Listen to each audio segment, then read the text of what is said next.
Le projet de loi portant politique nationale de l'endettement et de la gestion de la dette publique. Le texte soumis à examen à cette séance plénière est adopté par la majorité des députés présents, après 3 propositions d'amendement rejetées. Nous avions fait des propositions, cela n'a pas été accepté. Le projet de loi donne déjà beaucoup de pouvoir au ministre des Finances.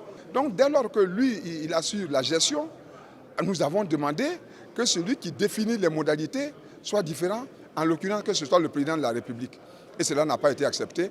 La loi vient renforcer le cadre juridique et institutionnel de la politique nationale d'endettement et de gestion de la dette, démontrant ainsi que le gouvernement a toujours été transparent et pointilleux sur la question de la dette, qui elle-même est bien gérée, parce qu'en cohérence avec les objectifs de développement de la Côte d'Ivoire et au regard des critères de convergence.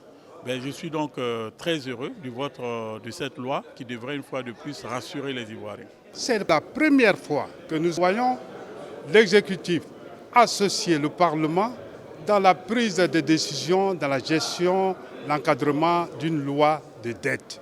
La plénière a également adopté le projet de loi sur le code de l'urbanisme et le domaine du foncier urbain.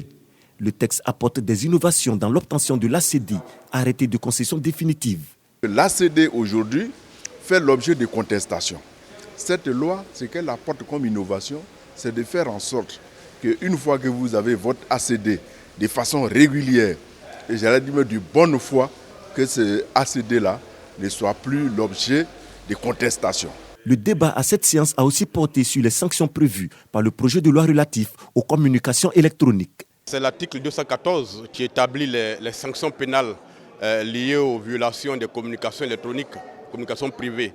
En commission déjà, j'avais émis des réserves très fortes sur cet article-là par rapport au travail des journalistes, notamment ceux d'investigation. Aujourd'hui en plénière, il n'y a pas eu d'évolution sur ce texte. Et donc, évidemment, j'ai voté contre parce que je considère que, tel que c'est libellé, ce texte peut être soumis à interprétation. L'article 214 pourrait être vu comme fin à la liberté de la presse. Il n'en est pas question. Il suffit de se référer au régime juridique de la presse. La loi numéro 17-687 du 27 décembre qui a été votée aussi à la quasi-unanimité des députés. Je pense que la couverture de la liberté d'expression des journalistes est établie. Il faut le lire en son article 89 qui protège le journaliste. Le projet de loi relatif à l'extradition est le 4e texte adopté ce jour. Il permet, selon l'article 4, à la Côte d'Ivoire de remettre à un État tout ressortissant étranger faisant l'objet de poursuites pénales ou d'une condamnation prononcée par les juridictions de cet État.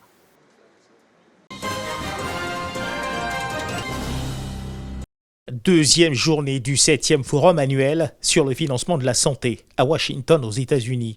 Une question capitale dirige les échanges entre panélistes à décrire la nature des relations de collaboration actuelles entre les ministères des Finances et ceux de la Santé afin de favoriser une plus grande orientation de moyens financiers vers la prise en charge de politique sanitaire. Partage d'expériences entre l'Égypte, le Nigeria, le Kenya et la Côte d'Ivoire. Pour l'Égypte, il est très important que les deux ministères aient des points de vue convergents sur les questions en rapport avec le financement de la santé, un point de vue partagé par le Kenya et le Nigeria.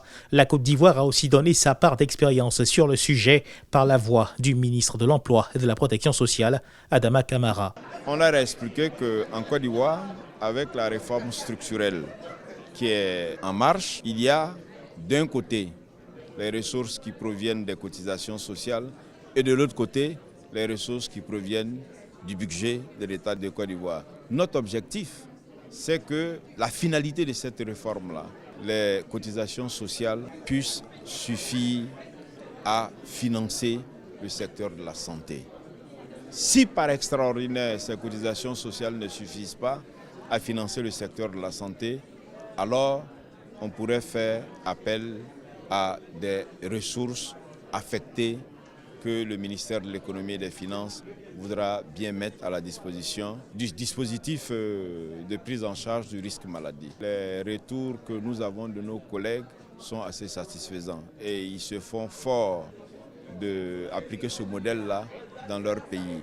Le faisant, celui à qui revient le mérite, c'est le président de la République qui a conçu et qui politiquement soutient la mise en œuvre de cette réforme majeure qui a pour finalité de prendre en charge, du point de vue de la santé, les Ivoiriens et les étrangers. La Côte d'Ivoire avait tout intérêt à participer à ce panel. Son modèle de gestion du risque maladie étant fort apprécié par les partenaires techniques et financiers qui en parlent d'ailleurs comme un modèle de succès.